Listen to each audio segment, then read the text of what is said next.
Okay. Um, Good afternoon, ladies and gentlemen, and welcome to the EFL World Continues On, the argument for performance in education. My name is David Kluge at Nansan University, and my email address is right here on the first slide, and it'll be on the last slide also.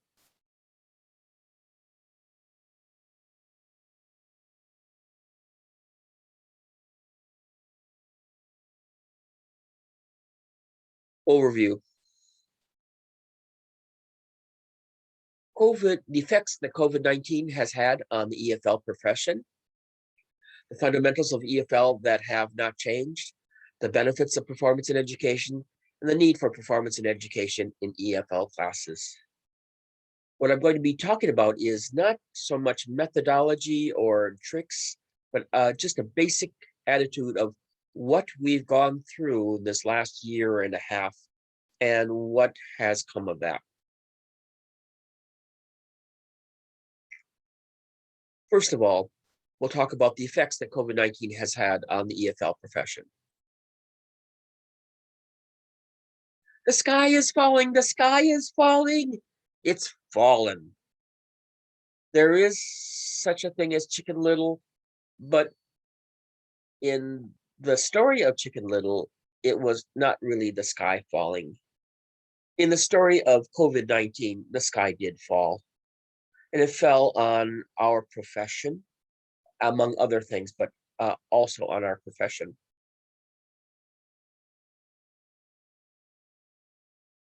And so we had to go into the ERT mode. Teaching ERT during COVID. ERT is defined by Hodges et al. 2020 as a temporary shift of instructional delivery to an alternate delivery mode due to crisis circumstances. And this definition tries to encompass not only Zoom lessons, but also classes on demand, where the students are basically doing self-access learning according to a particular program. That program that is designated by the teacher. And this, a temporary shift of instructional delivery, sounds so innocent. It sounds so easy, nothing difficult about it. But the situation of teaching ERT during COVID-19 was nothing easy at all. Marshall, Shannon, and Love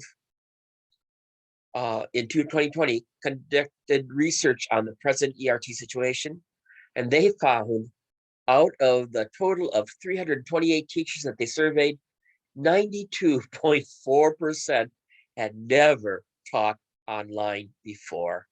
And that's just their research. But if you if you ask the teachers around you, you might find out that it's probably very close, that probably 9 out of 10 teachers had not had the experience of teaching online. And what we are doing here in ERT is not teaching online.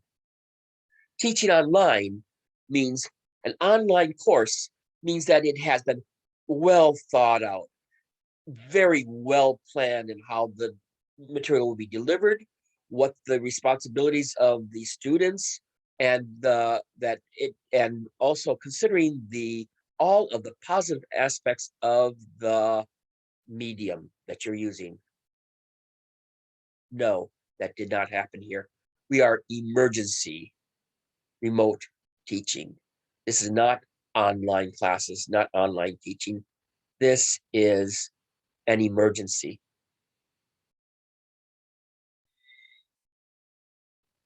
And so Marshall, Shannon, Love also described the problems due to ERT this way. Those who are new to it, da da da da da da da da da da da. Lots of words. But what does it come down to?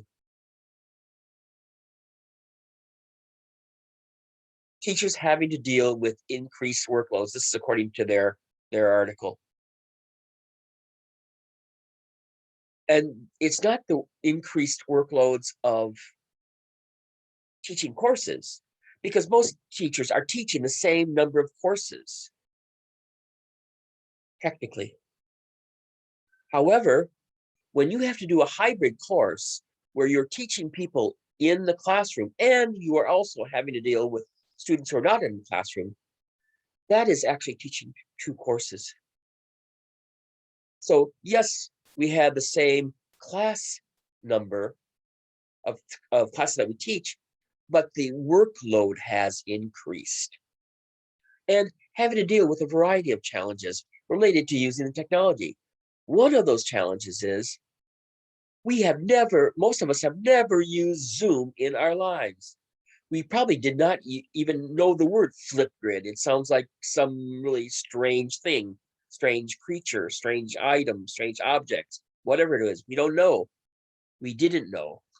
And now it's become our best friend. Problems with communicating with students. Well, as a father, I've always had trouble communicating with my daughter, but this is a different issue. This is having trouble making sure that your students know what the homework is, know when they're supposed to be, and even know where the classroom is. Because if it's a Zoom classroom and they have the wrong Zoom address, and that has happened, they don't know where the room is. Organizing synchronous sessions. Synchronous sessions are sessions that are where the material is taught at the same time. The students and the teacher are in the same space together. And measuring student outcomes. That is basically grading, feedback and grading.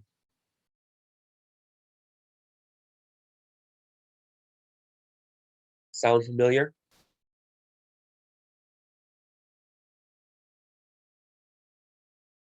Then you add to this list the confused and the confusing messages from the institution or institutions. In some cases, some of my friends are teaching at 5 or 6 different institutions. And what these confusing messages do is it makes it a mess. But, however, after initial panic and working with friendly colleagues, together we navigated the online apps we needed. And we spent sleepless days and nights putting our whole courses online under very harsh deadlines. We coped, but not without stress, which led to health problems, physical and emotional.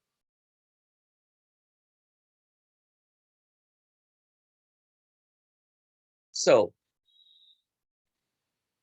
what we learned teaching ERT during COVID. Millman, 2020, gave us wise advice on not only how to cope, but also how to prepare for the next time we need to use ERT. God forbid that we have to. But as Dr. Andy Curtis said, we are between pandemics. So we are going to have to do this same kind of thing again. And this is the wise advice that Millman gave. Number one, communicate frequently and honestly with teachers, students, and administration. Prioritize your needs. That is, what actually needs to be done. I know what you did before, but it can't be done now because you don't have the extra time or the extra energy to do that. So prioritize what you need to do. Be flexible and creative. The thing is, for example, I have a class where all of my students are sitting in the classroom. I'm teaching face to face. But there's one student who is in Tokyo, where the class is being done in Nagoya, And so we have to do a Zoom during the class. But the problem was the student couldn't hear what the other students were saying. So what I did is I took a hand mic and I gave the mic to everybody to share what they're saying. And we say, wait a minute. During COVID-19, that's a no-no because you're just passing germs. You're passing the virus from person to person. No, what I did was I went to the men's bathroom, got a clean toilet roll, put the microphone into the toilet roll, and gave it to the people. And as each person talked into the microphone, and they were getting ready to give it to the next person, they just tore off the paper that they used. And so that it became a sterile microphone for the next person. And you have to think about these things of how to do things the way you think education should be done, but in a different way, to be flexible, to be creative, and to keep it simple. I was lucky to have administrators who said, don't make it hard on yourself. Keep it simple. Keep it simple. If you usually do 10 assignments in a certain period of time, in that same period of time, maybe do 5 or 3. Because as you know, as everybody who's taught using Zoom knows, everything takes twice as long. So keep it simple. And establish routines and schedules. Now, I've always thought that routines are good for the class because the students then know what's going to come next, how the class is always going to start, what's going to come next, and the actual contents of the activities change each class, but the procedure, the routine stays the same. That's number 6 is collaborate. Collaborate with other teachers. And again, I have to say that I was lucky that I had good administrators because they shared all of their material, not just their ideas, but their handouts, their quizzes and everything. So we were able to collaborate and come up with good materials, a good course. Number 7, engage the whole school community in decision-making. Now, usually I make the decisions in my class, but the whole school community is also the students in your class and say, well, we can do this or this. What do you think? And I do that to some extent all the time, but I did it to a greater extent here because they had to feel that they were doing things, that they had a say in what we were doing. And number 8, develop contingency plans. When things don't work out, you didn't finish what you needed to do, you need to make plan B. You need to make plan B. Number 9, practice, model, and promote well-being. That is, the things that you do in class are not just about teaching a language or teaching the content, but you have to realize, and we do realize, that our students have a lot of stress due to the COVID-19 situation. One student who was a wonderful top student had to stay with her grandmother because she was the only one who could do that. So that meant that she had to be online where all the classmates were in class. But also she had to take care of her grandmother who was uh, at the onset of Alzheimer. So she had to take care of them. She had to be the caregiver at age 21. She had to be the prime caregiver for her grandmother. And every time I talked to her, I felt that she was on the verge of crying. She didn't, but we realized in her case, I could tell that she was stressed. But there are a lot of people who just hide their stress, and we need to practice, model, and promote well-being. That means we have to go beyond our usual classroom procedures and make sure that they know that they are listened to. And I think that's what Dr. Curtis was saying, that you have to listen to these people, not just what they're saying, but what they're meaning. And then, related to that, number 10, pause, listen, reflect, and learn. This advice will be invaluable when the next time we have to go through ERT. But all of this research also helped me to understand the situation that I've experienced, to reflect on what I have experienced, the stress that I have felt, and has ameliorated the pain and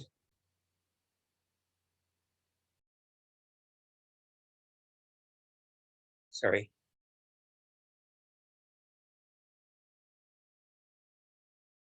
and the regrets.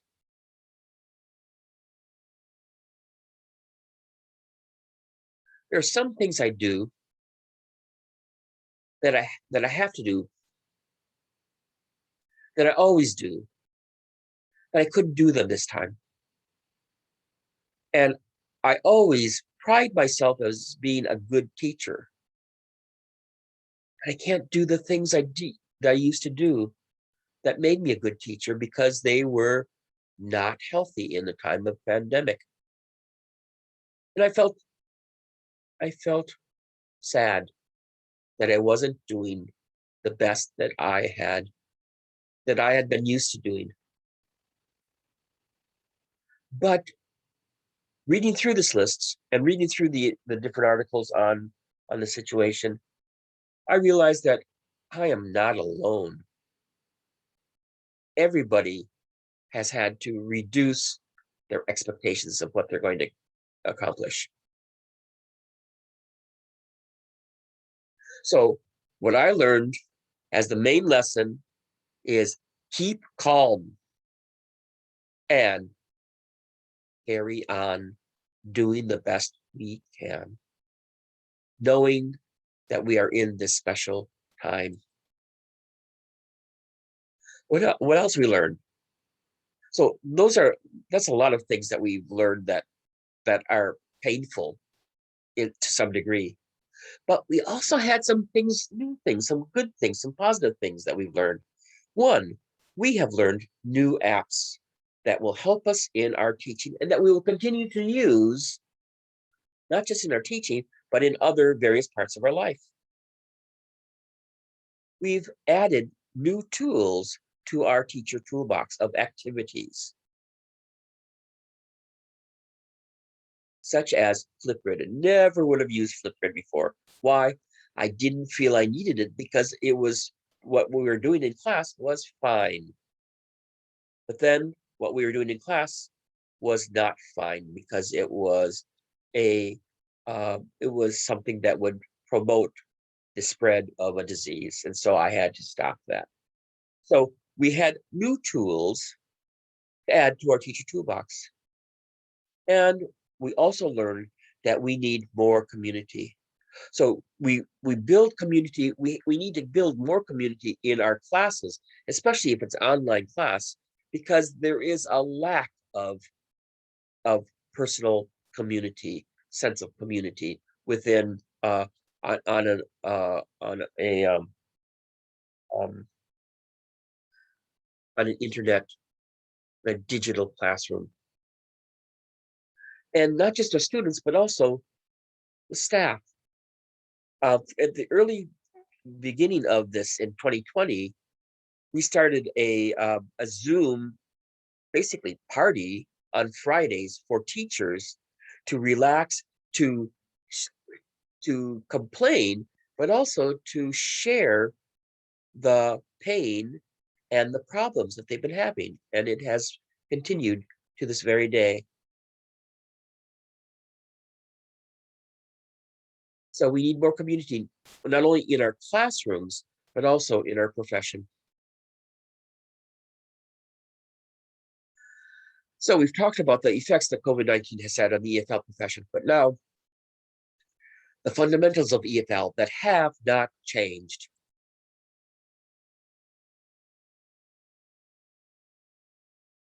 The role of the teacher has changed, but the necessity for the teacher has not changed. The students also have the same need of learning something new, learning some skill. We still have that. We still have the need of a syllabus. Even though the syllabus may be a little bit more fluid than it used to be, there's still the need of a syllabus. That is, we need to have some plan of where we are going, what our goals are, and the steps that we are going to take to meet those goals. We still have a need for activities, and activities usually means your body is active, but in a time of online lessons, it may not be that kind of active, but there still is a need for interesting activities. There's still a need for feedback. And maybe even now there's even more of a need for feedback, because you can't give feedback through your body expressions of smiles, of pat on the back, or of a high five, or however you did before. You have to do it in other ways. There's still a need for learning, and there's still a need for community. These basic fundamentals of ELT remain, and they will continue to remain next year. We don't have this COVID-19 pandemic. Now, the benefits of performance in education is what I'd like to talk about next. And I'm in the performance in education SIG, and we like to call it PI. So the benefits of PI, it's whole body learning. It's cooperation. There's a lot of cooperation and collaboration when you're doing debate, when you're doing drama, when you're doing readers theater or oral interpretation, when you're giving a group discussion. There's a need for creativity that PI inserts into the classroom, and of critical thinking. And I think the critical thinking, especially when it comes to debate, but also when it comes into creating scripts for performances. What do you add? Where do you add? Where do you place it? What do you delete? And that brings us to the last part, which is the need for performance in education in EFL classes. And this is something that Dr. Curtin talked about. Special need for PI today, now more than ever. And just looking at those two pizza pies, I do see a need. I feel a need for them, but that's because I didn't eat lunch yet. But here is what I'm talking about. This is the U.S. Surgeon General, Vivek Murthy.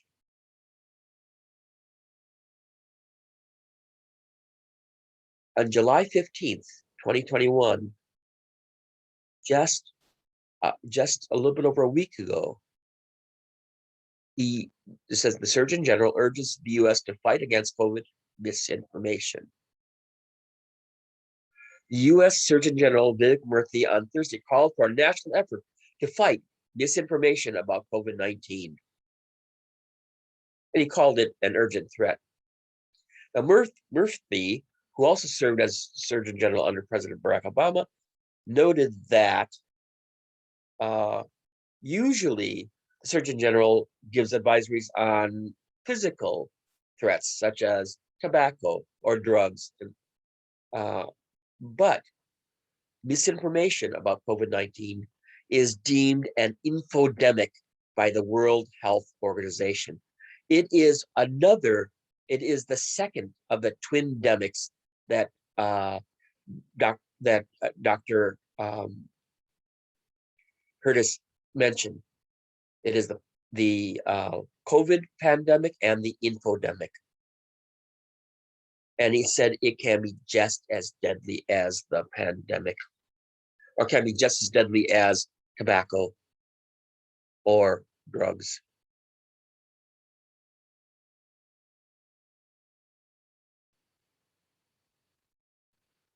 Misinformation poses an imminent and insidious threat to our nation's health. It says we must confront misinformation as a nation. Lives are depending on it. Then he goes on to say that technology companies and social media platforms must make meaningful changes to help reduce the spread of misinformation. And he said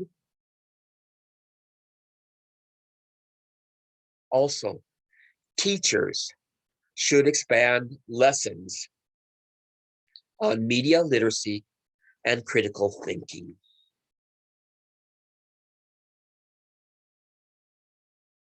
He said, quote, lives are dependent on it. Lives are dependent on it. Well, the typical of language teachers are teaching conversation, teaching grammar, teaching composition. And in some ways, the students' lives will be bettered by what we are teaching. But this is a case where lives are depending on what we teach regarding critical thinking and media literacy.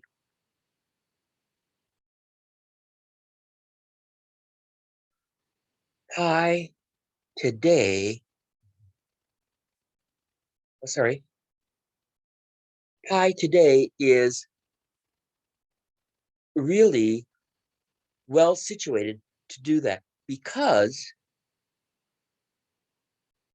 it doesn't teach just the brain. It teaches the whole body. It makes sure that the whole body is involved in the learning process. And if you do role plays, if you do debates, if you do readers' theater on these topics, the students will have to both research and use the information to do something with it. And so today, more than ever, performance in education is important in our classrooms. So in conclusion, we talked about the effects that COVID-19 has had on the EFL profession. We talked about the fundamentals of EFL that have not changed. We talked about the benefits of performance in education and the need for performance in education in EFL classes. Keep calm, carry on. I'm now open for cross-examination.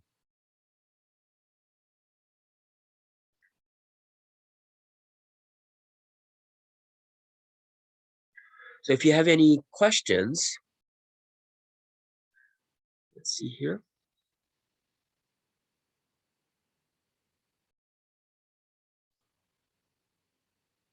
And do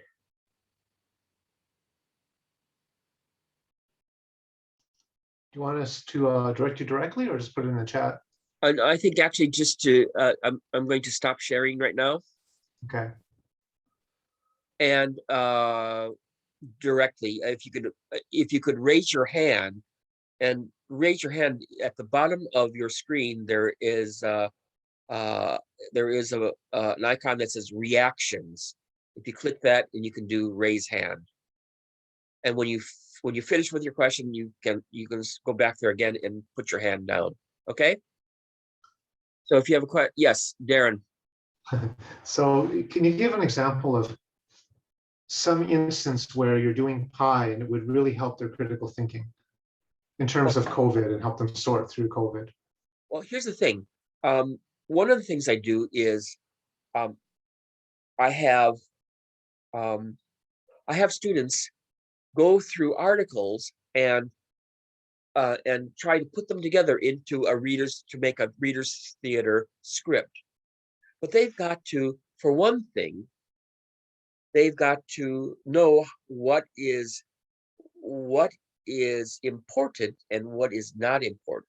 And in addition, for media literacy, they need to say, oh, this source is not a good source of information.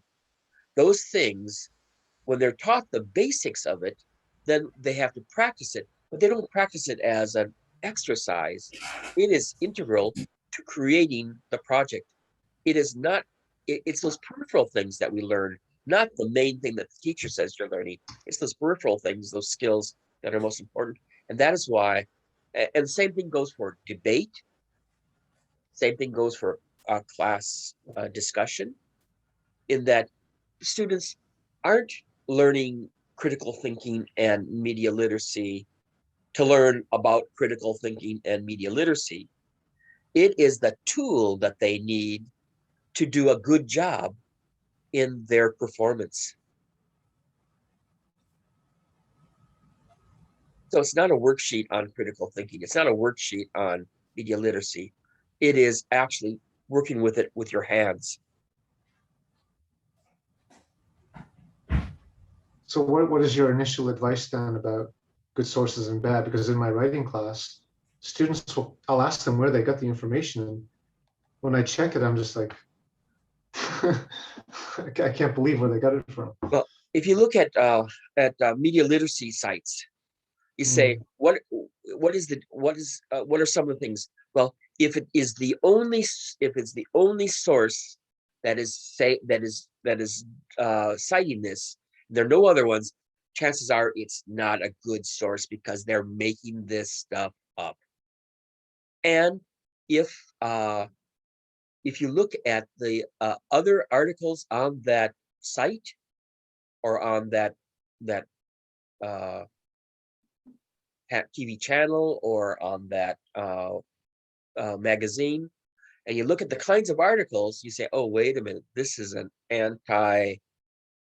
anti-vaccination site. It's an anti-vaccination. It's a site that does conspiracy theories. They look at that, they say that is not good. And people say like Wikipedia is not good. I always say first look at Wikipedia, because it is a good place to get an overview of the topic. Then you look at the sources at the bottom of Wikipedia. And those, I say, are the sources that you should use. And those are all clickable links. And then they have to then evaluate those sources, but generally, they're pretty good sources. Any other questions? Raise your hand. And Darren, if you could put your hand down if you...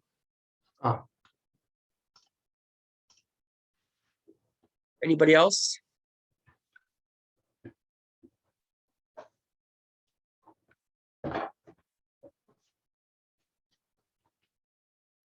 Then if not, I'm going to stop the recording.